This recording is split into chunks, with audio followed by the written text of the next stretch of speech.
একটু ডায়লগটা বলে দিই, নাহলে আমাকে হরির কাছে পাঠিয়ে দিচ্ছিল এক্ষুনি। সেটা সেটা হলে আবার মুশকিল হয়ে যাবে। অনেক প্রোগ্রাম আছে, পরপর সিরিয়াল চলছে এসআইটি বেঙ্গল, তো সেগুলো করতে হবে। তো দাদা, মনে আছে আপনার ওই রাক্ষসী রানী কটকটিকে আমি কি বলেছিলাম?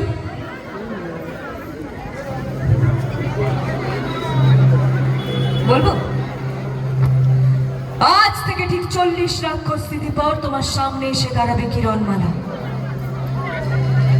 তার হাতে থাকবে মারণাস্ত্র, তার চোখে থাকবে প্রতিশোধের আগুন। রাক্ষসী রানী কটকটি ওই স্বর্গ মর্ত পাতাল, তুমি যেখানেই থাকো না কেন, কিরণমালা তোমাকে খুঁজে বার করবে। কিরণমালার জন্ম হয়েছিল সমস্ত রাক্ষসীকে নিধন করার জন্য, সমস্ত রাক্ষসকুলকে শেষ করার জন্য।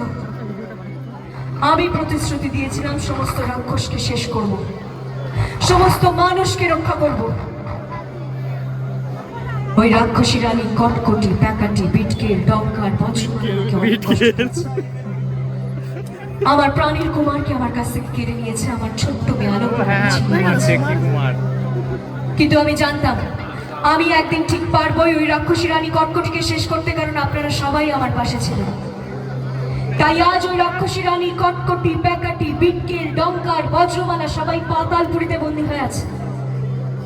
তারা চাইলেও আসতে পারবে না, মানুষের কোনো ক্ষতি করতে পারবে না, কারণ আমি সর্বদা আপনাদের রক্ষা করব। আমি কিরণমালা। Thank you.